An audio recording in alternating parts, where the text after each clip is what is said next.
For almost 150 years, the Saratoga name has been synonymous with the finest quality, sustainably sourced spring water available anywhere. Saratoga carries on the rich tradition of its forefathers by crafting each stunning blue glass bottle with the same attention to detail and care that has been its hallmark for generations. Visit SaratogaSpringWater.com today or ask for us by name at your local market or restaurant. Saratoga Spring Water. Make every day exquisite.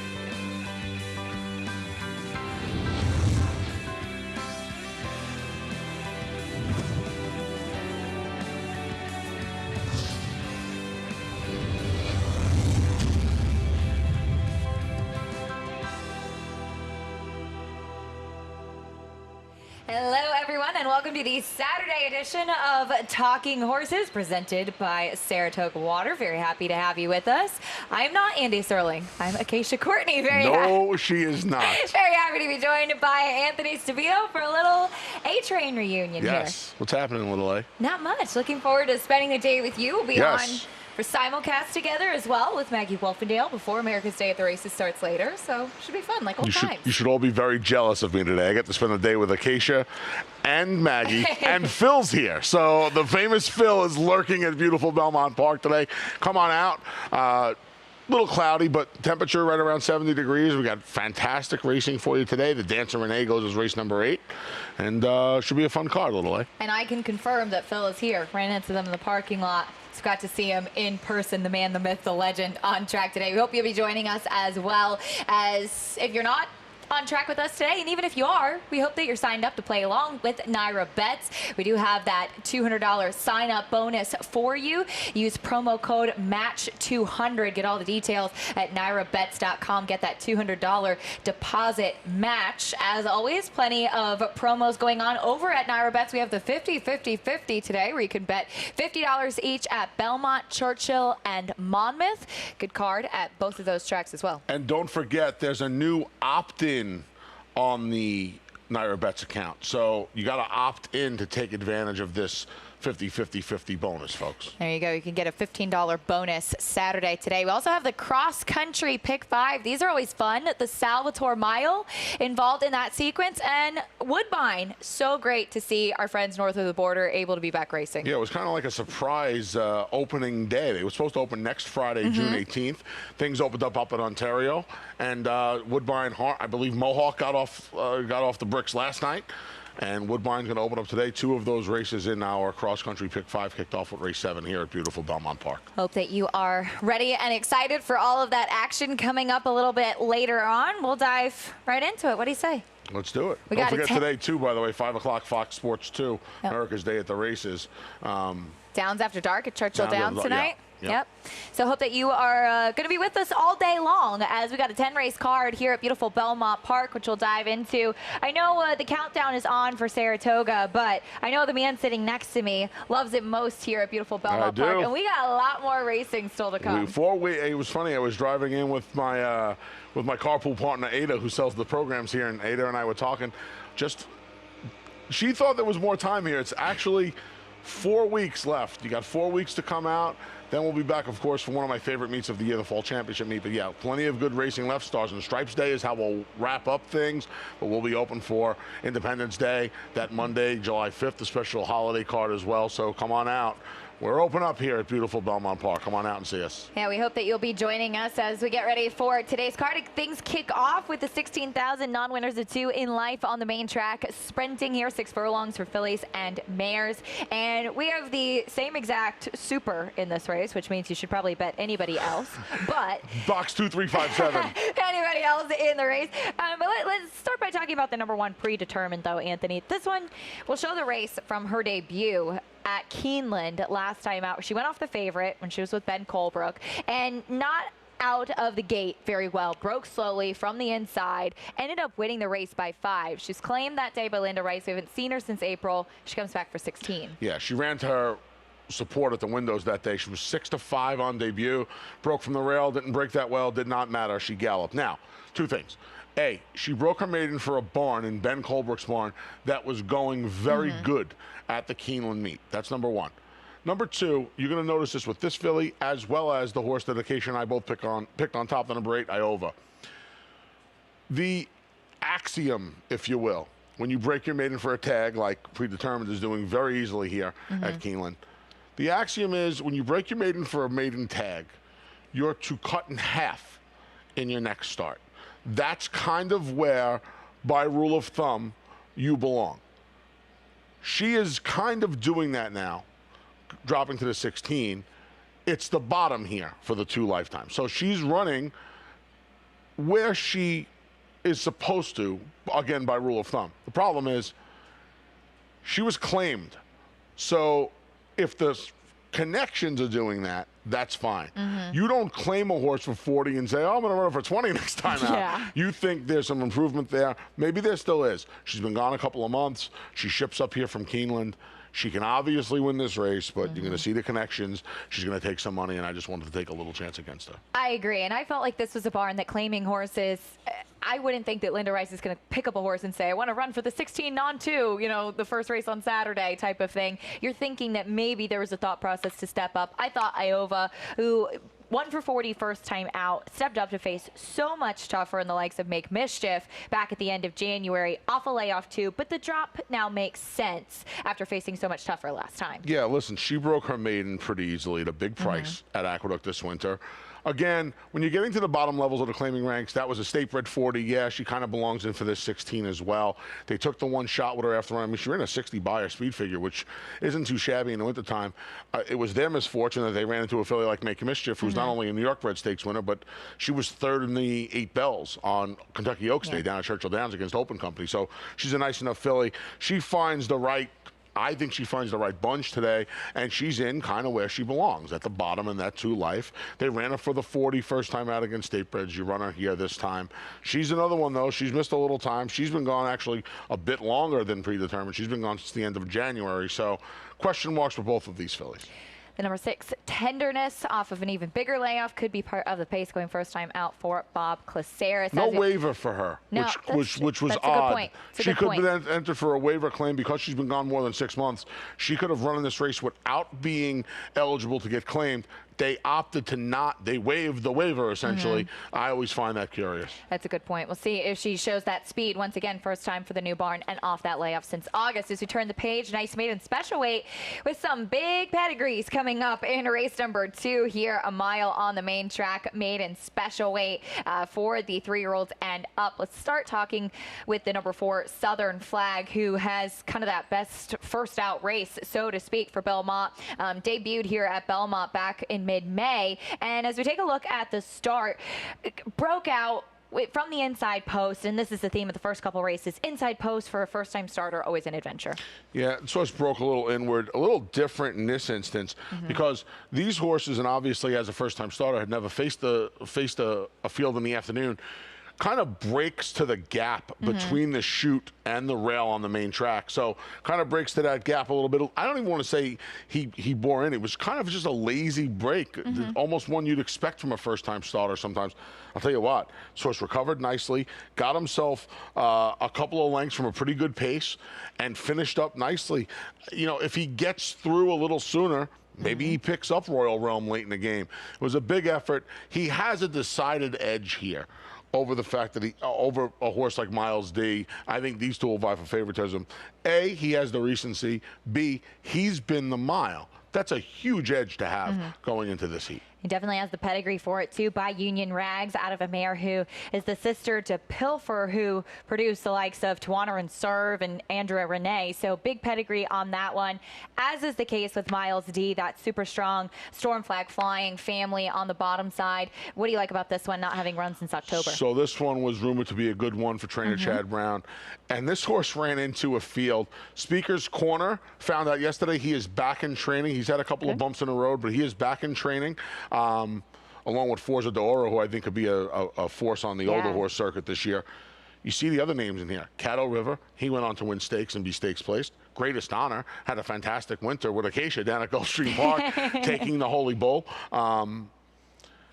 This horse just ran against a tough field of horses. He went the toughest distance for a first-time starter on the dirt in 7 furlongs. He just got beat. We haven't seen him for a while. He comes back at the mile. I'm a big believer the mile's a little easier to come back at, especially from a fitness level when you have a guy like Chad Brown in your corner, than the 6 or the 7, especially the 7 furlongs. I think the mile will suit him just fine.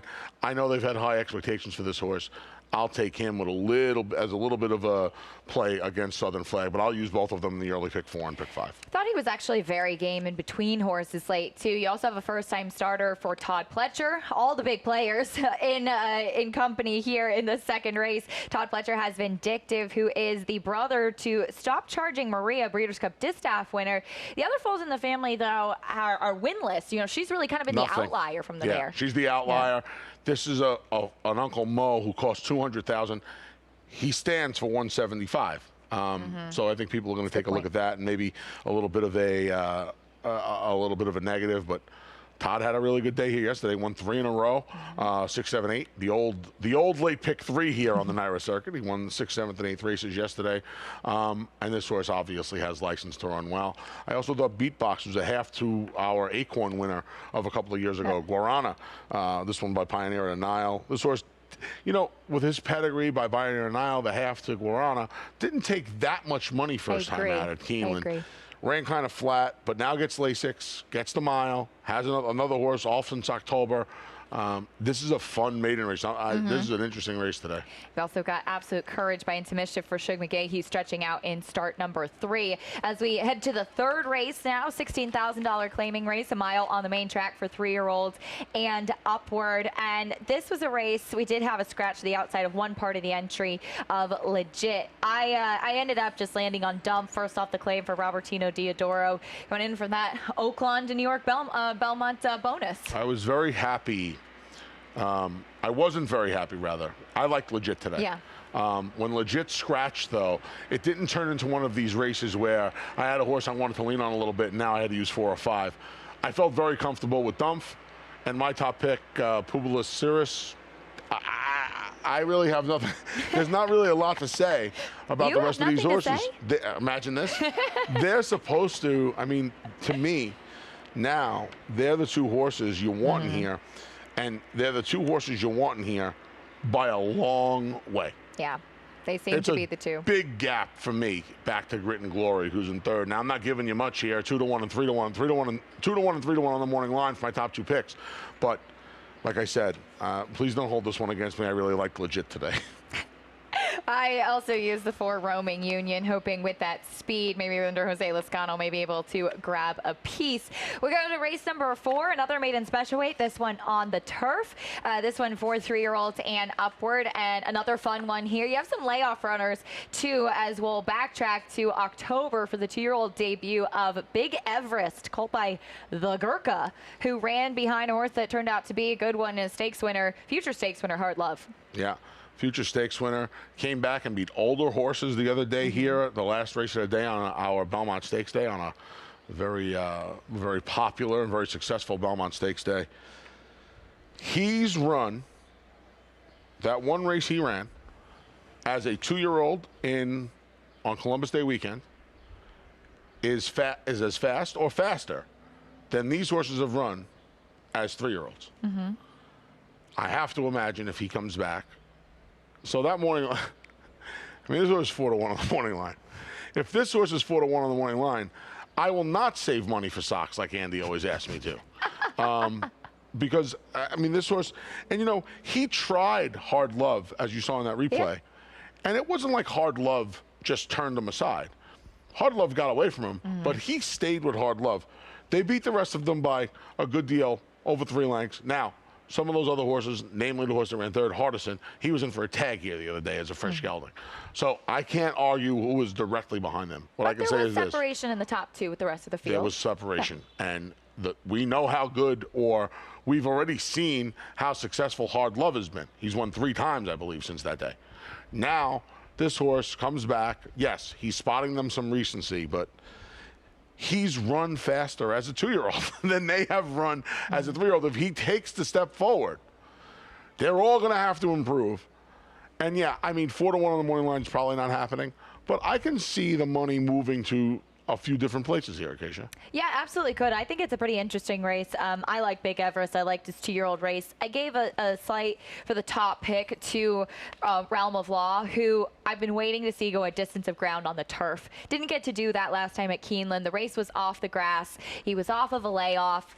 And watching it, first of all, he moves like a turf horse to me, so I'm excited to see him back on the grass. And he really tried. You could tell he just really wasn't comfortable throughout the race. He kind of threw his head up a little bit. He didn't seem to really enjoy. And the winner just was better than him on that day. But I thought that it was actually a valiant effort off the layoff. And given the pedigree, the brother to Publication, he actually looks like Publication too. Chad also trains good on the turf. So we'll get a chance to see him do what I think he actually wants to do. Yeah, if I were to spread in here, the other horse I would use would be Realm of Law. Joel Rosario sticks with Big Everest, having ridden both of these horses. In all of this, so it's only 3 combined, but still, Joel Rosario sticks with Big Everest, who gets Lasix for the first time. Realm of Law, yeah, I agree. You know, Chad probably just left this horse in on the main track last time because he needed a race off the layoff, and you know, you're running. He's been doing that a lot more lately. I've seen these horses, some of these turf horses, get the race on the dirt. Yeah, I mean, he was the other horse. The interesting horse to me in here a little bit is Minuteman. Yeah, what do you do with this one? Yeah, Minuteman's made 4 starts, 3 on the dirt, which he ran okay in his first 2 starts. His turf race, to me, behind the aforementioned Hard Love, was clearly his best effort. He got beat a little over 4 lengths, and now he faces maidens as opposed to the stakes horses in the Woodhaven. And those horses he faced in the Woodhaven, Hard Love had won multiple races. It's a Gamble had won multiple races at that point. And It's a Gamble came back to win again. So did Hard Love. He was the interesting one to me at a little bit of a price in here because deferred taxes are going to take money. He was even money. And he was 1 to 5 last time. And I got to tell you, last time out, he was atrocious. Agreed. Zero excuse. Agreed. Zero excuse. Newsworthy. He ran the big race at Tampa. I don't know what happened in the 2 starts at Belmont. Maybe the water just got a little deeper for him up here at Belmont Park. Mubtada ran okay at Gulfstream, then came back. He disappointed at even money at Keeneland. So some of these other horses, you know, I've seen what Realm of Law can do, and I've certainly seen what Big Everest can do. Minuteman would be the little bit of the fuzzy in here at 8 to 1. That's fair. Like it. We'll see. As his only turf start was in Stakes Company, I thought Move to Da was very green last time out and maybe just still kind of figuring things out. As we go to race number 5, New York Breds in the spotlight here. Mile on a main track for this allowance optional, claiming 3-year-olds and up. Control Group is the one to beat in this spot. I think we're both trying to beat him, though. Yeah, you know, last time out, I put him 3rd today. Last time out, I would have liked to seen him be a little bit more aggressive. And maybe it's just he's at the point of his career where his speed is gone. He used to be a confirmed front runner. Control Group was in the race. You knew you were going to have your running shoes on to stay with him early. I guess that version is gone, especially around the 1 turn. Maybe around the 2 turn, it pops up every now and then around the 2 turns, but that's kind of gone. And he's coming back quick. He's coming back in less than 2 weeks. He ran on Memorial Day. It's 12 days later now. You know, he's getting up there. He's 7 years old. I mean, he's such a cool horse. 830,000, 16 for 46 in his career. He can obviously win this race. But he's going to be a short price. And I wanted to take a little bit of a shot against him. So you land on Bourbon Bay? Yeah, I went to a little bit of a fuzzy. This horse ran as a gelding for the first time last time and ran into New York traffic. Right. Control Group beat him a length and a quarter for second. I'm not going to hold that against him. Source was coming off a 10-week break, fresh gelding. Now he's second off the break as a gelding. I think he gets a little bit of a setup. I looked at this field again. New York traffic's not in this race today. He's running Everybody's saying, thank God, no New York traffic. He's actually in the cross-country pick 5 today. He's in the Salvatore Mile. And you may want to lean on New York traffic in the Salvatore Mile today. I thought this horse ran, if not his best, equally his best race last time out. I'm hoping for a little bit more improvement with the likes of New York traffic out of here. Second off the break, he gets Joel Rosario in the boot. I think he can get a good setup in here. He's a huge. I can't imagine this horse is going to be 10 to 1. I mean, this horse is going to be 10-1, and Just Right's going to be 3-1. I can't imagine that. I like Just Right before I saw the line, and we'll take a look at his race 2 starts back, because I was hoping I could have him in there as a little bit of a sneaky, because he was just off the pace setters. Cold Hard Cash was the 9, was lugging out. The winner came up inside, and he was out kind of in that center of the track to be run down. But I thought that he was a little bit of an interesting one who might have been dirtied up a little bit, but looks like he might have been sniffed out. Yeah, I mean, I don't agree with the line. I think you'll get, if you're looking for 6 or 8-1, I think you almost have to get it, because quite frankly, this horse's races since being claimed from Rob Actress just haven't been as good as the ones, some of the ones that when Rob had him and before Rob had him. So, and, you know, he's always been a little bit of he's always been a horse where he's kind of a Jekyll and Hyde when he feels like showing up. He often shows up to beat me. Like the day he got up and beat Bronx Bomber at Aqueduct, he's usually like a thorn in my side. One, right? No, he's usually a thorn in my side. The other horse I thought was interesting in here is Too Early, who Andy liked last time. I didn't like the horse for a quarter. This horse likes the one turn with his running style, and I also think the mile, I think he's going to be a little confusing to people, because yes, he did benefit from the 1 1/8. The fact that he wanted it and the others probably didn't, namely the horse he beat that day in Tiergan. But his mile races, he's hit the board in all 5 of his mile races. He's run well enough. I can't imagine he's going to be too far from you know, a pace that I'm imagining that Daneberry's just going to go to the lead and try and bottom the field out like he did last time, and then, you know, Too Early won't be too far behind. I like to say this, he might be the first one to come calling on Daneberry, and if you don't trust Daneberry to come back and run that last effort, which neither one of us do, we don't have him in the top 4, I think he's a horse that will get a little overlooked at the windows, and I think you'll get all of 6 or 8-1 on him, and I think he's a player today. He's one of those that always shows up. The wins, he's a little light in the win column for me. You know, just given some of the horses that he's facing in here, I kind of begrudgingly, not begrudgingly, I shouldn't say it that way, but I had a tough time with this race because there were a couple, I knew I wanted to pick against Control Group. And I said, okay, where do you go elsewhere? So I landed on 6%, who's coming back off the layoff. I don't think he liked the wet track last time, and that was followed by a layoff. It was an uncharacteristically bad race. He'd been running by our speed figures in the mid to high 80s. All of a sudden he runs a 71, and it's followed by a layoff. So maybe something happened. They gave him some time. He's had a pretty steady campaign throughout the summer and fall and winter as well. He comes back here, and he's the type of horse that doesn't need to be too far back. I'm hoping fresh off the bench. Mike Maker seems to be training well. I'm going to give him a little bit of a shot coming back here to Belmont. He got a good setup when he won. They went 44 going a mile and a half, 44 and some change. He got a good setup. But if you're making multi-race way, if you're making pick 4s and pick 5s, another horse that, if you're like us, and obviously Acacia has Control Group second, I have him third.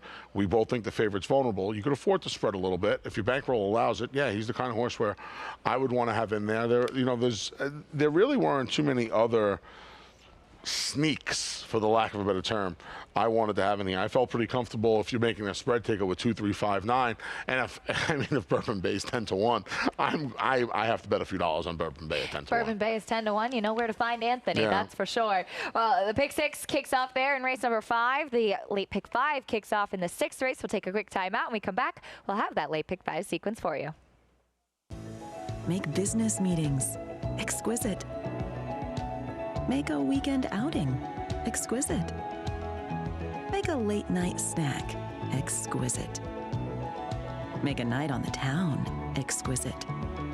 For nearly 150 years, the Saratoga Spring Water Company has been producing the finest spring water available anywhere. Saratoga Spring Water. Make every day exquisite.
Welcome back to Talking Horses. Acacia Courtney and Anthony Stabile. A little A-Train action here. Of course, presented by Saratoga Water. Doing my Vanna White impression. Or what is that? That's like The Price is Right, Yes. right? Yeah, it would be. I should know about The Price is Right. Ed Gray and I watch The Price is Right all the time down in Florida. That's a big cigar shop staple. We watch The Yeah, Price is Right. Price is in the morning. Right? Yeah, big Showcase time. Showdown. Yes. Can't miss it. Yes, exactly. greatest. I'm not a showcase. I'm not a wheel. I don't like spinning the wheel. Wheel of I'm a Fortune. cliffhanger guy. Yeah? Yeah, when I was a kid, if the cliffhanger didn't fall off the ledge, if the yodeler didn't fall off the ledge, I would throw an absolute tantrum in my playpen when I was a kid. Wow. Yeah, and it carries over I now. like Plinko. If I watch my mom's favorite game, if I watch The Price is Right and the cliffhanger doesn't fall, I will not bet for the day. I knew there had to be some Price is Right betting superstition I will not attached gamble there. if the yodeler does not fall off the cliff and I watch it. So if there's a day where I really like something, which is every day that ends in Y, I don't watch The Price is Right in the morning. Dark days only. Dark days only. Just in case. Race number 6. Anyway, made it special 8 mile on the 16th on the inner turf. Fillies and mares at 3-year-olds and upward. Infinite potential. Let's start the conversation with this filly for Chad Brown. She debuted here in May, running behind In Italian. You had to have that one, didn't you? The other Chad Brown. Yeah. Got the job done here. This filly almost rounded out the Chad Brown Exacta. Another one of these horses coming over from Tattersall's, from the sales over in Europe. You know what was funny? There was a little push on this horse, and she wound up going off a bigger price than the winner. But this filly ran really well. She kept coming. I don't want to say she ran through the wire, but mile on the 16th, first time out, she ran really well, and I came back with her today with the experience under her belt. She makes sense. I thought the 6, Angelou, made a little bit of a sense. Hasn't run since October, of course, with Woodbine being shut down too, but she has speed. And I actually thought that her last race, going the mile and 16th up at Woodbine, I know it didn't come back very fast figure, but she was hounded pretty much the entire way early on. And then as soon as the other long shot that she was dueling with faded, she had more company from Mrs. Frankel pressing her, and Designer Ready took advantage of that and swooped by to win closing. So she really didn't have the easiest time of it. She's been training up at Saratoga for Todd, making the first start for the barn. I thought she was a bit interesting in here. Second time, first time out, she ran behind eventual Grade 1 winner, Lady Shakespeare, went on to win the Natalma. Lady Spitespeare, I guess. I'm sorry. Who won the Natalma up at Woodbine in her next start. Mrs. Frankel broke her maiden in her subsequent start after beating her last time. Now she comes down. She makes her first start for Todd. She gets a rider upgrade to Luis Saez, who's one of the better riders around, and certainly a guy who knows how to ride a front runner, a speed horse. Yep. Of the horses that have run Acacia, there's not a lot of horses that have shown any kind of early foot. Maybe Superblood Wolf Moon, who we haven't seen on the turf since 2 Novembers ago. And that was back for Rudy Rodriguez. I don't know what you're going to get out of her. I know Angelou. I would imagine Angelou is going to be forwardly placed off the layoff, and she obviously is a danger in here if you like the favorite. That's the hope for me. Overlook Road, perhaps an interesting first-time starter. An American Parade. Big dirt pedigree on this one, trying the turf. Yeah, big dirt pedigree. My guess is you're hoping the American Pharaoh influence, which has been good so far on the turf, kicks in here. This horse really didn't run that well on the dirt first time out. Like you said, it was an American Pharaoh who had all dirt pedigree on the bottom. They paid a lot of money for this horse. She didn't run that well on the dirt first time out. She's also coming back in 9 days. This is not something. Not a Shug move, yeah. This is not a Shug move. You know, is it the equivalent of an afternoon workout last time? Maybe. Maybe this was the plan. Well, you know, Shug knows it was 9 days ago. So this horse, to me, I'm a little curious. I mean, I'm not curious at 4-1. Yeah. But I'm a little curious as to what this filly does today. That was the race, unfortunately, where Irad Ortiz was unseated by equal pay. She had to steady a little bit, but I thought American Parade was stopping anyway. Of course, out of a mare who's the sister to Stage Magic, who produced Justify. So you've got 2 Triple Crown winners in the family. Yeah. And she tries turf 9 days after a disappointing But that's debut. the problem. Yep. You know what I mean? That's the problem. We'll see what she has to offer today as we go to race 7. 7 furlongs on the main track in this allowance for fillies and mares, 3-year-old and upward. Chad Brown has a lot of live runners today, that's for sure. He also has Entreat, who we haven't seen since September at Churchill. We'll take a look at her debut race, which she did win pretty gamely, running down with that kind of relentless closing run. Yeah, I like the way she finished up in her race. If Andy was here today, this is the one I'd probably get the most abuse for. Oh, it was Chad and Joelle, so you didn't even have to handicap this race. You want to know what the truth of the matter is? When I handicapped this race, I felt like she had the most blue sky. I said this to Bobby Newman on HRN yesterday about blue Harvard. Sky. Yeah, I said it to Bobby Newman about Harvard yesterday at Churchill Downs, and I didn't bet $1 at 10 to 1. Love and Love scratched out of the State Bred Stakes race on Memorial Day because of the wet track, I assume. She's obviously a player in here. Sure. The filly you put on top, who, even though I don't have her in the top 4, Whispering Pines, I think she's a little interesting. Midtown Rose, a little interesting. The problem is these horses have all run for tags. These horses have run against State Breds. And I kind of feel like there's not as much room for improvement. This filly on the rails, a 4-year-old. So obviously she's had some things that have kept her away from the track. She didn't debut until September of her 3-year-old season. Now we don't see her again until June of her 4-year-old season. You can look at that 2 ways. 1, it's been hard to keep her on the track. Yes, you're 100% right, if that's how you look at it. 2, they've persevered. They could very easily get this horse a couple of wins, put her in the Broodmare band over at Juddmonte, and move on with it. They're keeping her on the racetrack. She beat a filly in Movie Moxie, who it took her a while to break her maiden, but when she got her act together, she's been okay. She has been. And I feel like she has the most blue sky in here. She's not going to be a great price to find out how good she is, but I think she'll be close enough in price to horses like Love and Love and Midtown Rose and Whispering Pines, where I don't mind finding out. I don't want Subsidiary, despite how well the Notabon's going, off of that big win against much cheaper. You know, again, Love and Love. And the other thing is this. A lot of these fillies have run their best races going a mile. She not only broke a maiden going 6, but certainly made up ground like another furlong's not going to bother her. Sprinting, they might be playing her game sprinting. So I took her.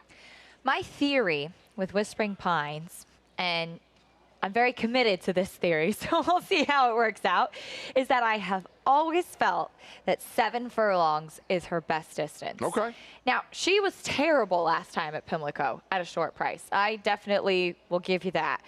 So I don't know what happened there, because the race 2 back at Belmont behind Aunt Cat would absolutely make her competitive. Very nice filly to beat her. Puts her right on the wire. For no sure. question about it. So if she stretches out a little bit, she's back to a track that obviously she's run well at before. Jose Ortiz has won on her. He's back aboard again. I'm going to give her another chance at what I think is her best distance. My biggest problem with her, and the reason she didn't make the top 4, was the fact that last race. Yeah, I literally went back and watched a replay of the last race. Did you? She just Andy would be proud, because it doesn't jive with her trajectory. Yep. She was on a trajectory where, like you said, the race 2 back against Aunt Cat, if she was going to move forward off that race, and you would imagine going to run against restricted Maryland, a Mid-Atlantic restricted race, she was going to crop dust those horses, and she probably ran the worst race of her life. She did. She did. So, you know, it's hard to endorse her, and I do think she'll take a little bit of money because people are going to look back and say, oh, she's getting back to Belmont. She ran well behind Aunt Cat. She'll be 4 to 1, 9 to 2. It's hard to like her off that last race. Really hard to like her off that last race. See if she can bounce back today, as we have stakes action in the 8th race. Our feature for the New York bred fillies and mares, the Dancin' Renee, 6 furlongs on the main track. You don't remember Dancin' Renee. I don't. I was young. See all the grays here? These are the grays. Remember Dancin' Renee, fast. Yeah. Fast New York bred for Sandy Bacon. Went on to the Say Florida Sandy family. Say Florida Sandy, up until Funny Side, was the richest, highest earning New York bred of all time. Until Funny Side and Mind Your Biscuits came along. I think he still might be in the top 5, if I'm not mistaken. Yeah, he was a hard-knocking horse. This is from the same family, and she was a nice mare. Yeah, very, very cool. It's a great tribute to her. And I don't know about you, but I was all in on Good Credence today in this race, as scratched out of the field here. But I think, anyway, Sadie Lady is kind of the headliner of this. She's coming out of a second-place finish in the Grade 3 vagrancy, won the correction against Open Company 2 starts back. I gotta tell you, if you told me a year ago we'd be sitting here and Sadie Lady was going to be 6-5 in a New York Bred Stakes race, I would have checked the cup that you were drinking out of.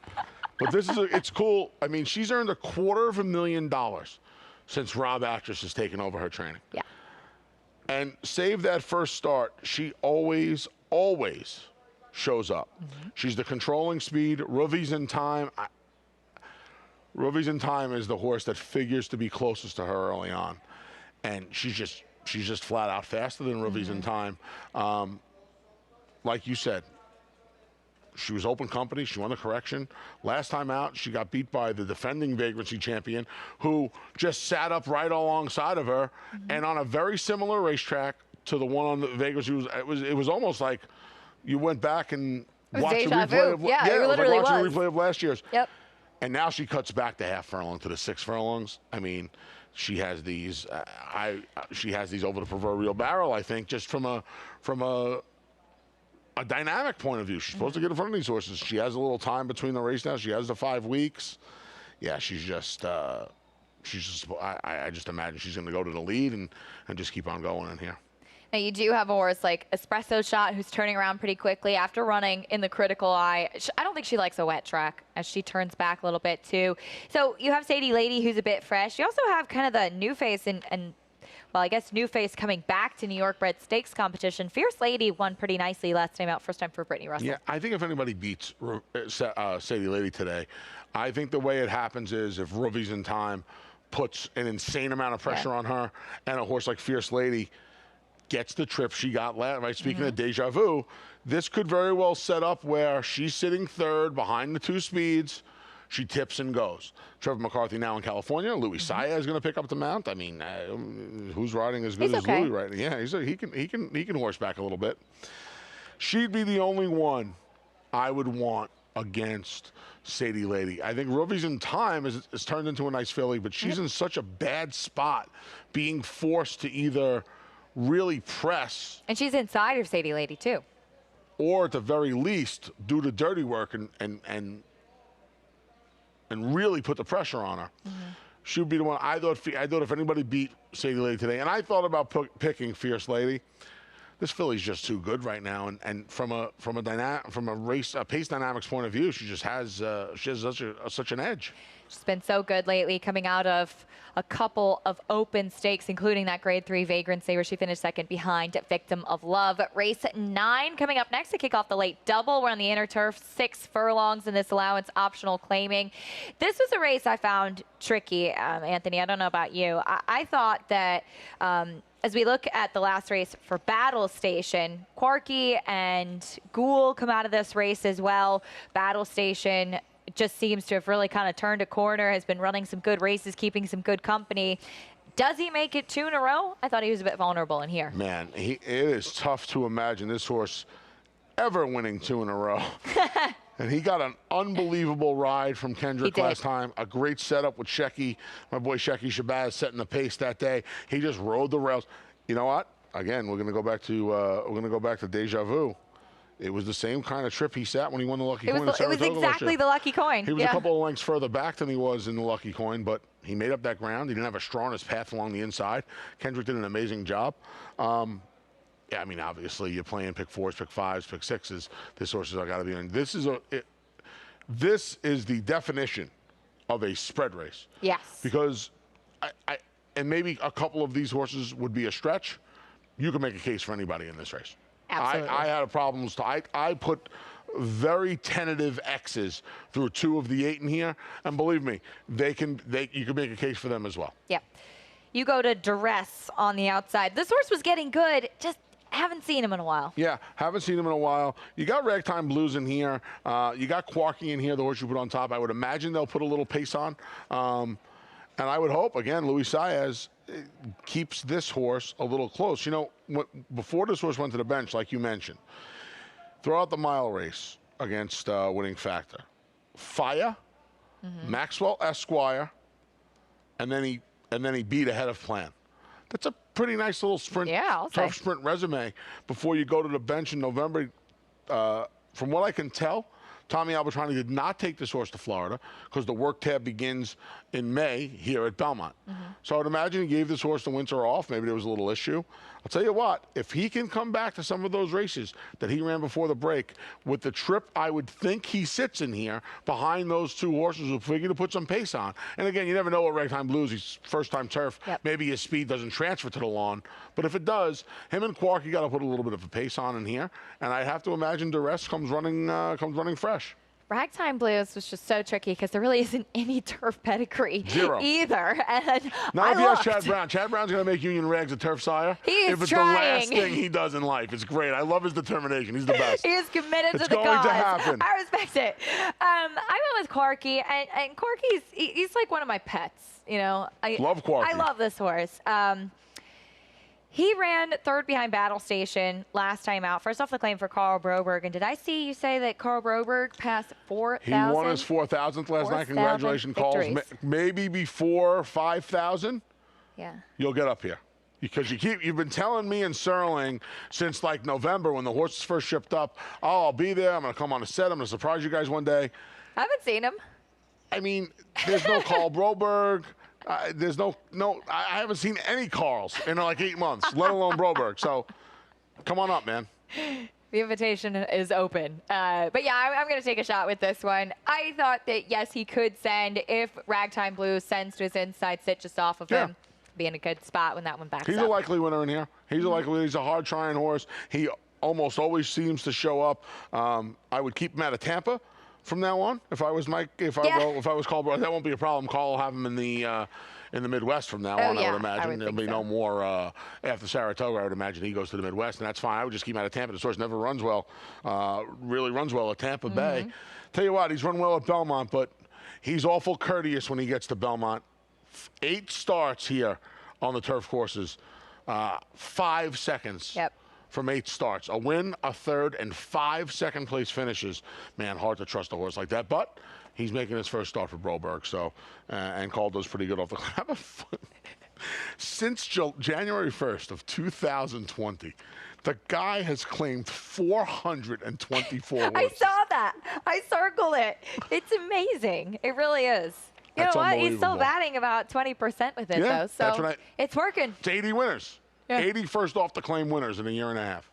I think that's okay. Yeah. Well, we'll see if Corky can get it done. Tricky race there in the 9th, as is the nightcap, as it usually is. At race 10, mile and a 16th on the turf here. New York bred maiden claiming for 40,000 fillies and mares in this spot.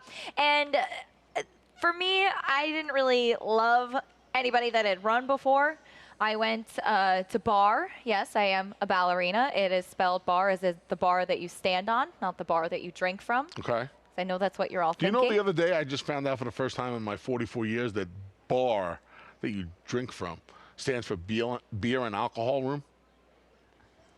I learned something today. I just realized that you learned it just now here on Talking Horses. Beer and alcohol room. You never know what you're going to find out on Talking Horses. But yeah, this one out of Pirouette, so named nicely. I like it. Yeah. I'm here for it. First-time starter. You get it now, right? I do now, yeah. So first-time starter, thought that this was kind of the right spot for it, maybe a little bit of a hungry race. Just wasn't really sure where else to go. Took a shot with my man Dave Donk stretching out Mondoose. I would imagine this horse is going to be on the lead today. I put the first-time starter bar second. I want to use 2, 3, 4, 5, 6, maybe a little 13 who draws in. By the way, the 13 draws in. Manny Franco rides the 3 blind sight. That's the rider change for the also eligible that gets in. Jose Lascano will stick at the outside. Yep. I got my man Morley in there a little bit with the deuce. Sweet Franny Lou, he tried to run this horse on the turf back in April.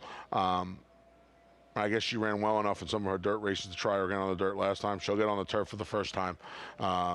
There's a smidge of turf pedigree there. She's going to be a giant, 6-1. I just want to mention quickly about the 3 blind sight, too. She broke through the starting gate last time before the race, and she actually knocked the assistant starter over. It was a very strong breakthrough that I'm sure used a lot of energy for her first start going a distance and first start on the turf. Thought she could improve today. And she ran. She only got beat 6.5 lengths with all of that trouble. Yeah, she obviously can be a player. Lady Manhattan, second time for Todd. Pletcher dropping in from the special weight state bred ranks to the maiden state bred ranks. So it's claiming rank. So that's kind of a, you know, if it's the same open company as the state breds, it's a very big drop.